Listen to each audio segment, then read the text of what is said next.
BD Law, o podcast sobre desenvolvimento de negócios no mercado jurídico. Este podcast conta com o apoio da CRWA, uma agência digital especialista em web design, e-commerce, websites e marketing digital.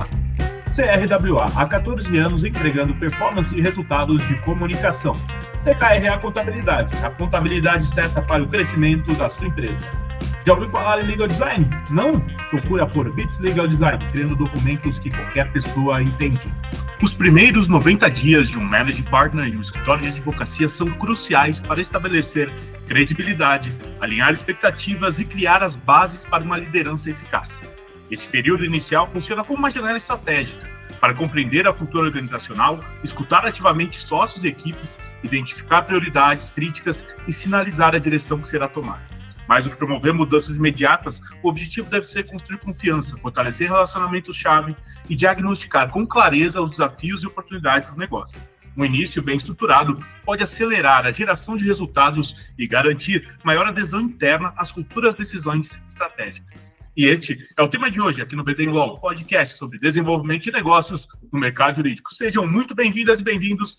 Eu sou seu host, Gabriel Vigini, especialista em desenvolvimento de negócios no mercado jurídico. Estamos aqui com o José 7 Dias, Managing Partner e sócio nas práticas de fusões e aquisições de comércio internacional e aduaneiro do Demarest. José é mestre em Direito da Universidade de São Paulo e ele também é membro do Conselho da Câmara Internacional de Comércio e da Brincham, e integra o painel brasileiro da Organização Mundial do Comércio, a OMC. Já vou tomar a liberdade aqui de chamar você de Zé. Zé, seja muito bem-vindo e obrigado por aceitar o nosso convite, viu? Não, Gabriel, o prazer é todo meu, obrigado pelo convite, uma delícia estar contigo aqui, falar sobre esses assuntos, conversar um pouco sobre o mercado jurídico, um pouco do que a gente faz aqui no escritório. É isso aí, Zé. Zé, estou muito feliz aqui com o nosso papo e acho que a gente vai poder se divertir bastante. E Zé, para quem não te conhece, como foi sua trajetória aí no direito? Como que foi chegar aí no Managing Partner? Você sempre quis ser advogada, não sonho desde criancinha ou era algo do tipo, eu queria ser jogador de futebol, não deu certo, vou ser advogado? Eu sempre gostei muito de futebol, talvez um dos sonhos da minha vida hoje seria poder continuar jogando futebol, mas não está dando mais. Mas claramente não era esse o caminho, tá? Eu sempre conto essa história da trajetória do direito de uma maneira muito clara de que a nossa vida é feita também por acaso e por destino, né? A minha família é uma família de comerciantes, que eu me orgulho muito, né, dos meus pais, meu pai, como imigrante espanhol, chegou no Brasil, não tinha nada e construiu o seu negócio, junto com a minha mãe, os dois tocaram isso daí, e os filhos que participaram do negócio. Então, eu comecei uma vida de empresário muito cedo. Cala a boca, sério? É verdade. Desde muito jovem, comecei a trabalhar na empresa e fazia tudo. Eu emitia nota fiscal, eu tinha 6 anos e ficava lá tentando vender um rodízio para o cliente para pendurar uma cortina, entendeu? Então, era esse lado... comerciante sempre esteve na veia, sempre esteve presente. Só que quando chegou a tomada de decisão a respeito, né, da carreira e do futuro, eu não tinha referência de ninguém que fosse advogado, né? Mas meu irmão mais velho já tinha feito administração, e eu falei, bom, acho que o direito pode ser o caminho. Mas fui fazer o teste de teste vocacional, né, com uma pessoa, e o teste vocacional indicou que tudo que eu deveria fazer era ligado a exatas, ligado a números. E isso não é uma surpresa, viu, Gabriel? Todo mundo que trabalha comigo sabe que eu sou um apaixonado por números e por contas, que não é algo comum no mundo dos advogados, né? Porque geralmente a gente escolhe para fugir, né, Zé? É isso, a turma escolhe o direito para fugir do número. No meu caso, ao contrário, eu encontrei no direito a lógica, né? Quando olho para um contrato, eu vejo uma fórmula, eu vejo uma lógica de concatenação de ferramentas jurídicas ali dentro, né? De instrumentos jurídicos, e entendo que é assim que a gente deve trabalhar, da maneira mais construtiva possível. Então, acabei no mundo do direito por vias completamente tortas, não imaginava esse mundo dos escritórios de advocacia quando iniciei minha carreira, iniciei a faculdade e depois fui procurar estágio, mas o fato é que eu estou aqui no Demarest desde estagiário, desde a faculdade, desde o 4º ano, aqui virei advogado, aqui virei sócio, e aqui tive a honra de ser indicado pelos meus sócios como managing partner aí recentemente. Então não deu certo jogar no Palmeiras, né? Tem que ser palmeirense roxo. Pô, você tá de brincadeira, né? A gente vai ter que interromper agora essa comunicação. Foi mal, eu não podia deixar de sacanear. Sei que você é corintiano roxo, mas tudo bem, ninguém é perfeito. Zé, eu acho muito legal isso que você fala de você estar num lugar desde o começo da sua carreira, isso, porque a gente vê que isso é cada vez mais raro, principalmente com as mudanças hoje do mundo, né? Da mudança nas carreiras. Então, é legal. E você nunca falou, putz, olha, eu quero sair daqui. O que te identificou no Demarest? Porque não é muito fácil você também ficar no lugar durante todo esse tempo. E tem vários aí no Demarest, né? Tem várias pessoas que vão desde o estágio, estão aí há muito tempo. E o que te fez assim, falar, puta, aqui que é o lugar, eu vejo aqui essa chance de poder crescer? O que te fez brilhar o olho? Eu acho que, Gabriel, nessa questão não tem certo e errado, sabe? Não tem carreira que é mais bonita que a outra. Eu acho que a carreira que cada um constrói, se ela é feita com amor, com carinho, com gosto pelo que você está fazendo, ela vai sair do jeito certo. Tá? Se é no mesmo lugar ou se é em vários lugares, isso eu acho que é secundário. Mas o fato é que eu construí minha carreira no Demarest e talvez ao longo de todo esse tempo, agora em abril eu vou completar, no início do ano, 30 anos de escritório. Tá? E o que eu sempre busquei foi olhar para coisas diferentes, buscar novos desafios dentro do mesmo lugar. Eu acho que uma coisa que eu acho muito marcante hoje, né, e que eu acho muito bacana, é que as pessoas querem desafio, as pessoas querem se desafiar.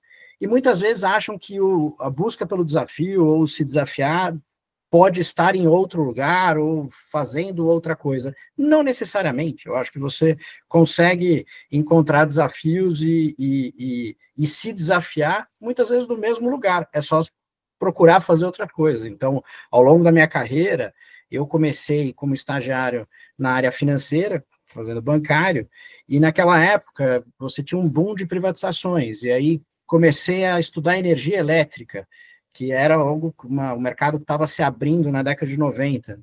Depois de estudar energia elétrica, eu falei assim, nossa, mas tem uma abertura do mercado de petróleo. Eu fui morar no Rio de Janeiro, pelo Demarest, então vamos fazer petróleo.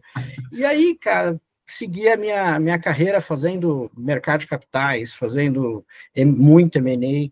Depois de algum tempo, surgiu uma oportunidade para ter uma experiência em Genebra, na missão brasileira, legal. Onde foi aí que eu tive contato com a área de comércio internacional e acabei iniciando uma prática diferente, né? Hoje tem todo um time aqui com 2 sócios dedicados a 100% a essa prática, junto comigo, que dedico parcialmente meu tempo, com assuntos de OMC. Então, assim, buscar coisas novas e novos desafios sempre foi um pouco o tom da minha trajetória. Mas, realmente, sempre o que fez muita diferença para mim no Demarest foi estar num ambiente que eu me sentia feliz. Sentia reconhecido, um bom ambiente de trabalho. Você que me conhece sabe que eu gosto de uma certa informalidade, eu gosto de brincar com as pessoas, e eu acho que aqui a gente tem muito espaço para isso, né?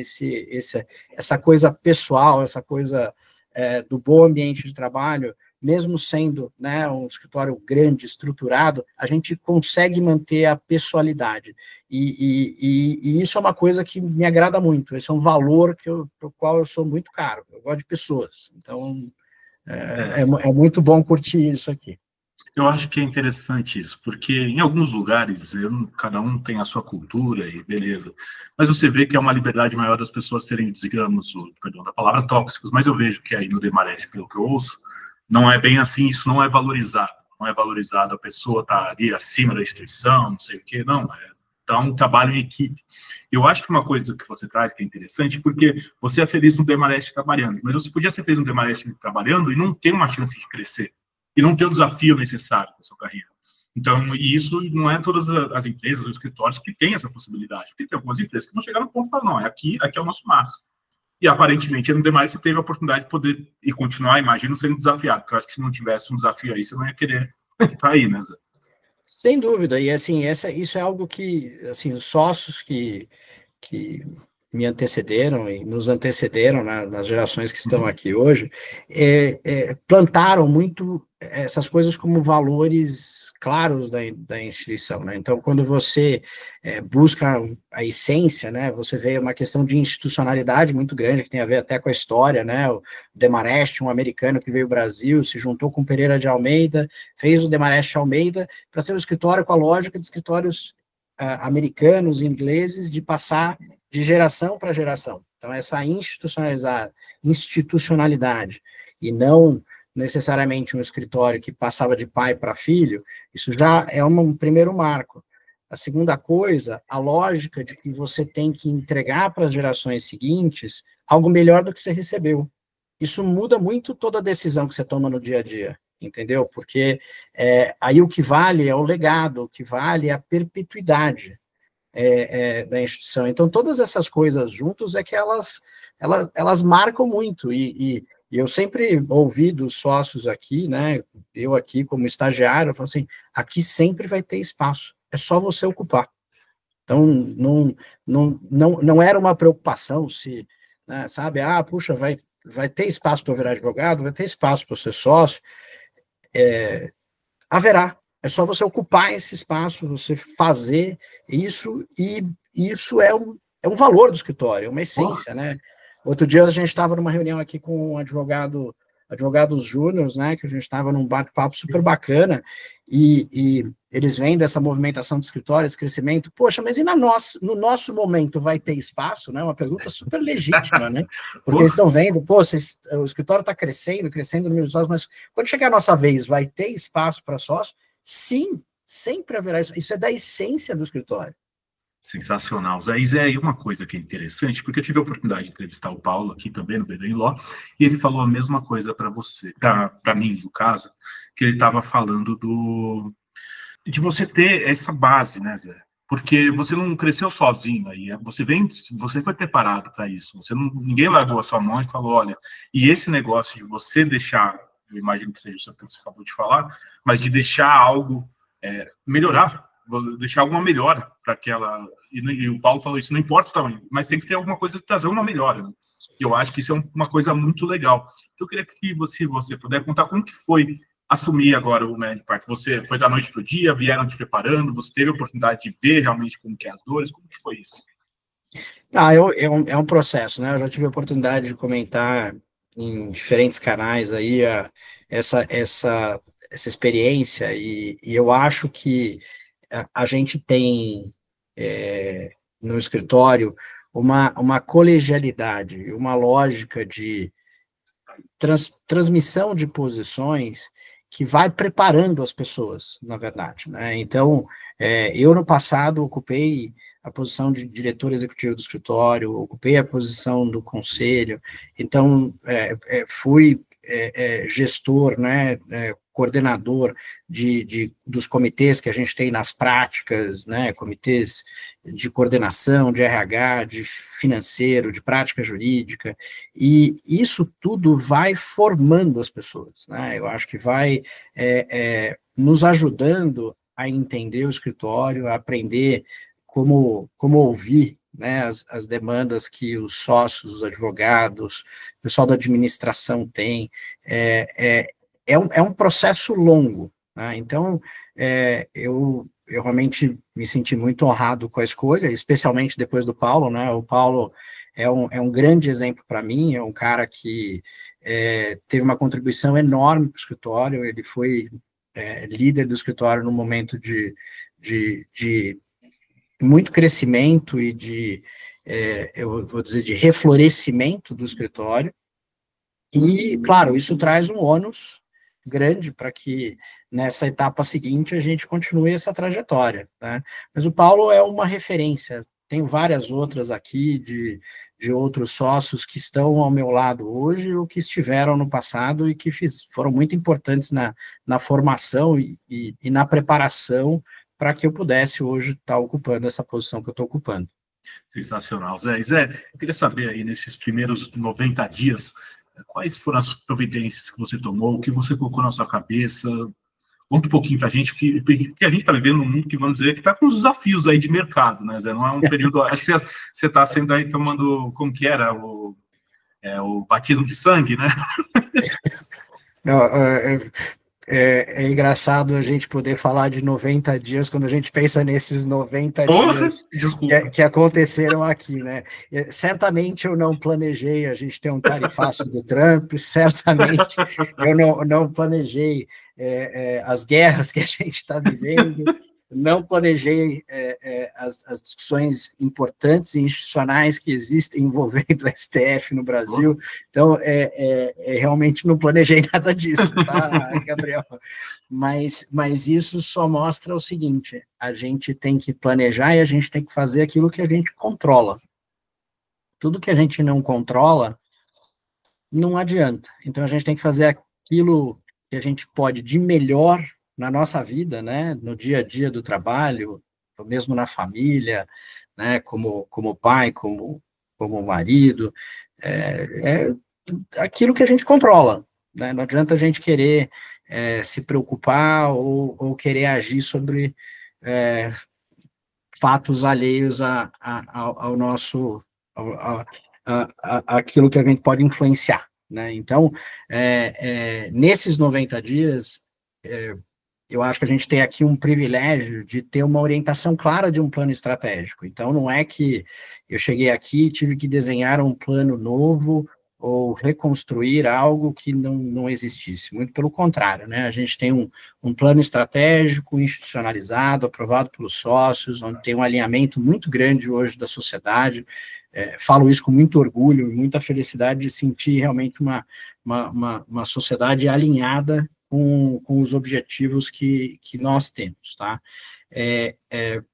Mas, sem dúvida nenhuma, dentro desses 90 dias, era importante tomar algumas ações, né? E eu acho que aqui, até na introdução, um pouco você já temperou isso, né? Eu acho que uma das ações que eu tenho tomado é uma escuta ativa, é uma conversa, um bate-papo com sócios laterais que o escritório está trazendo, com os novos sócios, com sócios mais jovens que o escritório fez, e num sentido muito de abraçar a pessoa, sabe, de tentar escutar, de aprender, ver como é que a gente consegue trazer coisas boas para o nosso ambiente, ao mesmo tempo que dividir um pouco dessas histórias, um pouco dessa nossa cultura, um pouco dessa nossa trajetória, que tornaram o escritório o que ele é hoje. Tá?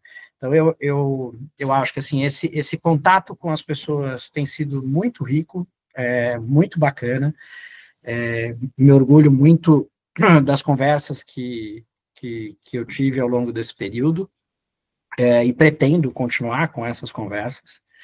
Acho que um segundo grande objetivo que eu tinha era tomar algumas ações e colocar mais corpo nas nossas iniciativas envolvendo inteligência artificial. Eu acho que nós estamos vivendo um momento único da vida dos escritórios, não é do Demarest, né? Da vida dos escritórios no mundo todo, e esse momento é um momento que exige muito engajamento, exige muito aprendizado num formato diferente daquele que eu mesmo tive a oportunidade de ter, né? Então, o meu formato de aprendizado foi, toma aqui essa procuração, faça 50 vezes essa procuração, porque aí você vai saber fazer essa procuração de olhos fechados, né? E a mesma coisa com a alteração contratual, depois com o contrato de compra e venda, com acordo de acionistas, que você vai formando essa bagagem pela repetição, pelo aprendizado, pela técnica, né, enfrentando os problemas. Agora mudou o jogo. Agora mudou o jogo. Agora não existe mais a mesma lógica da repetição. A gente está no momento em que a gente tem que reaprender os fluxos de trabalho. A gente aqui está formando comitês, né, com gente jovem, tanto do jurídico quanto do administrativo, para que essas pessoas, na verdade, liderem o processo de transformação. Essa liderança do processo de transformação por lideranças mais jovens é uma coisa nova, né? E isso precisa do apoio institucional. Então, eu acho que assim, o segundo grande tema, né, que eu tenho me preocupado, então, o primeiro é integração, cultura, pessoas, né? O segundo é inteligência artificial e como que isso entra na vida do escritório. E o terceiro tema, porque não adianta a gente escolher mais do que 3 temas quando a gente traça objetivos, Gabriel, isso é uma regra que eu aprendi com consultores e que eu gosto de seguir, né? Menos é mais, mas nesse terceiro tema, eu diria que a gente tem que fazer um trabalho importante de aproximação com os clientes, né? Eu acho que o desenvolvimento de negócios e a proximidade com o cliente é fundamental para que a gente consiga prestar um serviço de excelência, serviço de melhor qualidade. Então, a estratégia do escritório é muito voltada a indústrias e conhecer certas indústrias melhor do que queremos ter um pouquinho aqui do desafio de tentar conhecer essas indústrias melhor que os nossos próprios clientes conhecem e formar sócios que tenham esse conhecimento profundo do negócio. Não é mais aquela coisa, claro, precisa conhecer o negócio do cliente. Não, eu quero ter um conhecimento profundo do negócio do cliente, talvez conhecer do negócio do cliente melhor que ele mesmo, para que a gente possa agregar muito valor, para que a gente possa realmente transformar a vida do escritório, da empresa, a partir a partir desses valores, a partir desse conhecimento, a partir dessa energia que a gente consegue construir no escritório, que também você tem muita troca, né?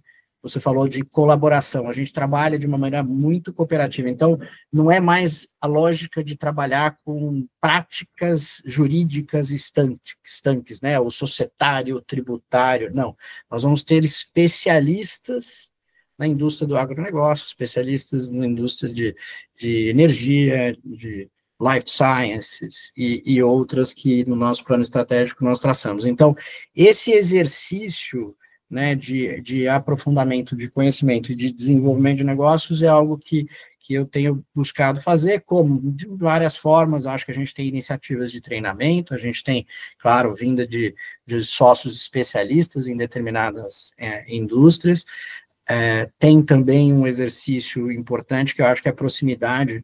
Eu tenho tentado estar próximo de CEOs de empresa, conversando e ouvindo o que os deixa acordado à noite, e não são poucas as coisas, mas enfim, esses foram os 3 principais caminhos trilhados para esses primeiros 90 dias, Gabriel. Zé, você sabe que, bom, quando eu ouço essas coisas, eu confesso que eu fico bem animado, porque o meu medo em relação ao mercado jurídico a gente foi treinado, né, eu vim do mercado jurídico também, e isso mais um ponto, você falou dos consultores ali, dos 3 pontos que eles falam. Um dos primeiros estágios meus foi numa lanchonete de um primo meu. Na época eu queria trabalhar, meu primo falou, não tem dinheiro para te pagar. Eu falei, não, deixa que eu vou aí. E daí eu aprendi, eu comecei a vender umas coisas, eu achei um ponto ali, eu comecei a ganhar comissão, foi legal. Mas no ponto bom, Gabriel, quando você vai falar com um garçom, você sempre pede só 3 coisas. Pedir mais do que isso, ele não vai te trazer.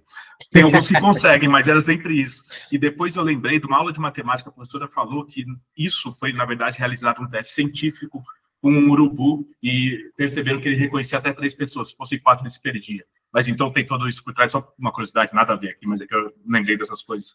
Mas um ponto que você traz o mercado jurídico foi treinado para ser técnico. E a gente foi treinado isso na faculdade. E isso funcionou durante muito tempo. Tinha uma razão de ser. Mas o mundo mudou. E outra, a gente vê que, no fundo, Zé, a gente vive num mercado que, embora tenha, sei lá, 1,5 milhão de advogados, 3,2 milhões de pessoas trabalhando, mais de 110 mil escritórios, são poucos ali que estão se destacando de verdade, que deem um bom preparo. E esses poucos, infelizmente, eu não estou falando isso como uma coisa, mas é uma crítica minha ao mercado, que a gente tem que preparar melhor as pessoas, é que não estão observando os clientes. E, no fundo, são eles que a gente tem que ouvir. Então, quando você traz isso, traz essa preocupação, e também com as pessoas, porque se você não se preocupar com elas, no futuro os escritórios não vão ter essa força de trabalho forte e essa preocupação, então você traz uma preocupação muito legal do mercado, só queria trazer esse adendo.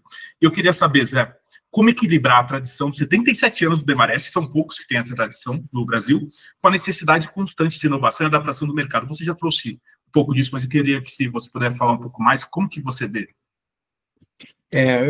Eu gosto de lembrar aqui do Altamiro Bosco, né? Ele sempre falou dos 3 T's no Demarest, ele falava tecnologia, trabalho e talento, tá? As coisas, os anos vão passando, a forma com que a gente fala as coisas vai mudando, mas a essência é a mesma, né? Então, quando a gente olha para o momento que a gente está vivendo, a gente tem que necessariamente se focar. Volta para uma das coisas que eu falei, perpetuidade. Se um dos nossos objetivos é perpetuar a firma e perpetuar a instituição, nós temos que estar atentos àquilo que está acontecendo no mercado. Nós não podemos aqui, né, sócios do escritório, deixar passar uma mudança como essa que está acontecendo, sem preparar a instituição, sem preparar as pessoas, sem nos prepararmos para isso.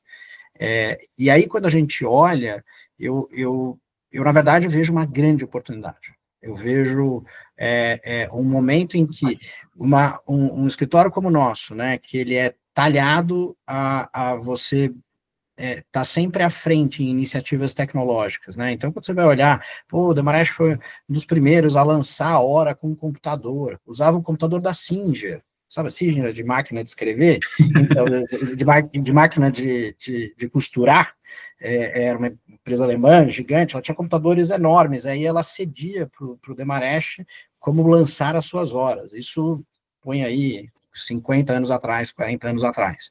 Então, essas coisas, né, que sempre estiveram no nosso DNA, de buscar ser o primeiro escritório a implantar um SAP, o primeiro a adotar o Copilot, e assim vai, essas coisas, elas têm que funcionar bem com a atividade do escritório, né, porque não adianta você só olhar para a tecnologia, você tem que olhar para as pessoas e para os processos internos, né? Então você tem que renovar a forma com que você faz as coisas, né? E essa inovação é que é importante, que eu acho que é algo também que está ligado àquilo que a gente quer entregar para os clientes, tá? Então uma das coisas que a gente repete muito aqui, que o que a gente gosta é da inovação jurídica.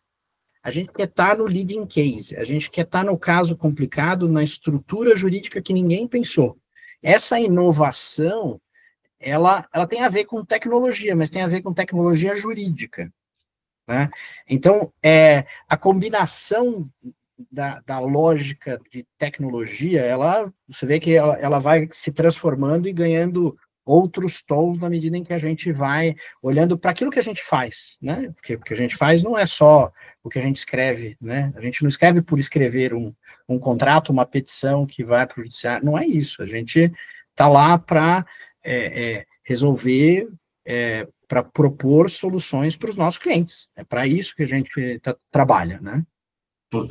É isso, cara. E assim, eu queria saber, Zé, é muito legal esse papo, porque eu acho que a gente está muito alinhado de pensamento. Eu gosto de, pelo menos, me identificar com as pessoas em relação a isso, porque não é todo mundo que tem esse pensamento, infelizmente. E, Zé, eu queria saber, na sua visão, quais competências você acha que vai ser essencial para a galera que está entrando aí no mercado, os profissionais? E eu sei que isso, né, é uma pergunta cretina, porque não dá para adivinhar, mas você tem uma experiência boa aí.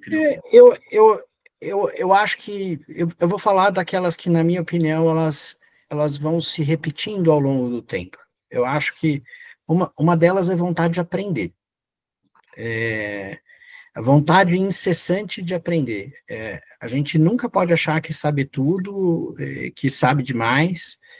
a gente vai passar a vida inteira aprendendo, né? E para estar em escritórios de alta performance, nós temos concorrentes de primeiríssima linha, escritórios muito bons, né, com muita qualificação, para todo mundo, né, que vai ocupar essas posições precisa querer aprender. Acho que isso não vai mudar. Talvez o que terá que aprender vai evoluir, né? Eu acho que no passado era muito centrado no conhecimento técnico, né? Depois isso evoluiu para trazer outros soft skills, né? Você precisa ser um bom vendedor. Depois você precisa ser também um bom líder. Você vai combinando, né, o profissional com conhecimento jurídico com esses outros elementos que ele também vai precisar aprender e desenvolver. Agora, mais que nunca, você vai ter que ter essa veia voltada à inovação e tecnologia. Não tem chance. Se você falar, não, isso aí não é para mim, perfeito. Você vai ocupar um outro espaço no mercado, não será nos escritórios de alta performance, eventualmente não será nem no mundo jurídico, né? Então, essa combinação, ela vai mudando ao longo do tempo, mas a vontade de aprender, ela tem que estar lá. Então, é sempre a mesma. A outra, eu acho que é a vontade de trabalhar, né? Eu gosto sempre de olhar, né, olhar para fora, né? Quando a gente olha grandes profissionais da medicina, você fez a brincadeira, né, de um atleta, um jogador de futebol, um jogador de tênis, um jogador de golfe, né, esportistas em geral. Quando você fala de alta performance, você sempre identifica ali dedicação, trabalho. Ninguém consegue aquilo sem se dedicar muito, sem trabalhar muito. Então, eu não estou aqui querendo excluir, não acho isso. Acho que tem uma característica muito importante que é a resiliência. Você ter a capacidade de continuar enfrentando as questões, maratona, né? Você tem que estar preparado para uma maratona. E eu acho que a profissão da advocacia é uma maratona, não é uma corrida de 100 metros. Então, se eu sou uma pessoa jovem, estou ali no momento de escolher uma carreira, eu quero um negócio mais acelerado, eu quero, né, uma corrida de 100 metros, não vai ser necessariamente a carreira de advogado em escritórios de alta performance que vão entregar aquilo que a pessoa tem de expectativa. Então, esse alinhamento, esse autoconhecimento, né, para saber o que você gosta, o que você quer, o que você espera da tua vida, é importante, eu acho que na escolha daquilo que você quer fazer e para onde que você vai. E, de novo, não tem certo e errado, não tem mais bonito, mais feio, e nada do que eu estou falando aqui. Então, eu acho que, assim, eu tentaria simplificar a resposta à tua pergunta em a vontade de aprender e trabalho e resiliência. É isso aí, Zé. Tem que sentar a bunda na cadeira para estudar e também tirar a bunda da cadeira, às vezes, para ir conhecer o cliente, né, Zé? E, Zé, isso aí. Cara, eu só tenho a agradecer aqui a sua presença no BDI Law, por ter compartilhado a sua experiência com a gente. Eu queria saber se você tem algum contato para deixar, também se quiser alguma mensagem final aí, se você tiver um contato para deixar. O pessoal que quiser conversar com você, trocar uma ideia, o espaço é seu. Não, gente, sou prazer estar aqui contigo, Gabriel. Papo gostoso demais. Eu tenho o maior prazer de conversar com as pessoas, né? Talvez eu diria, quem quer me procurar aí, manda uma mensagem aí para o escritório. Eu sou daqueles que respondo todo mundo, converso com todo mundo. Então, eu estou muito aberto a sempre conversar e aprender. Eu acho que não tem conversa que a gente não tire algum aprendizado, algum valor. Então, Eu fico muito, muito grato por estar vivendo esse momento de reconhecimento. As pessoas são muito carinhosas assim comigo, né? Os clientes, as pessoas do escritório, as pessoas do mercado, os concorrentes, são muito carinhosos assim com a forma com que me tratam e reconhecem esse momento que eu estou vivendo de vida, de profissão aqui. Tenho muito a agradecer aos meus sócios por terem também reconhecido e me dado essa oportunidade, e, vamos curtir esse momento aqui, vamos aproveitar todos os dias, por mais malucos que eles sejam, né, com os problemas que a gente tem, né, essa correria que a gente vive, eu gosto de buscar, eu tento me divertir, eu preciso ter o dia que eu estou me divertindo, que eu dou risada, na mesa de negociação eu faço piada, é isso, gente, se eu tiver que passar as horas que eu passo trabalhando, fazendo tudo que eu faço, atendendo aos clientes, e se tiver que ser de mau humor, não vai rolar. Então, o que eu convido as pessoas para que busquem no seu dia a dia, cada instante, tire um momentinho de felicidade, por mais que, sabe, o ambiente esteja pesado, o dia esteja difícil. É isso aí, Zé. A gente se ferra, mas se diverte. É isso aí. Pessoal, a gente vai ficando por aqui. Não deixe de nos seguir nas redes sociais. Estamos lá no Instagram, no @BDNlaw, no meu LinkedIn, Gabriel Bidini, onde vocês vão encontrar conteúdo sobre desenvolvimento de negócios e mercado jurídico. Este é o BDNlaw, podcast sobre desenvolvimento de negócios no mercado jurídico. Nos vemos no próximo episódio. Até lá. BDNlaw, o podcast sobre desenvolvimento de negócios no mercado jurídico. Este podcast conta com o apoio da CRWA, uma agência digital especialista em web design, e-commerce, websites e marketing digital. CRWA, há 14 anos entregando performance e resultados de comunicação. TKRA Contabilidade, a contabilidade certa para o crescimento da sua empresa. Já ouviu falar em Legal Design? Não? Procura por Bits Legal Design, criando documentos que qualquer pessoa entende.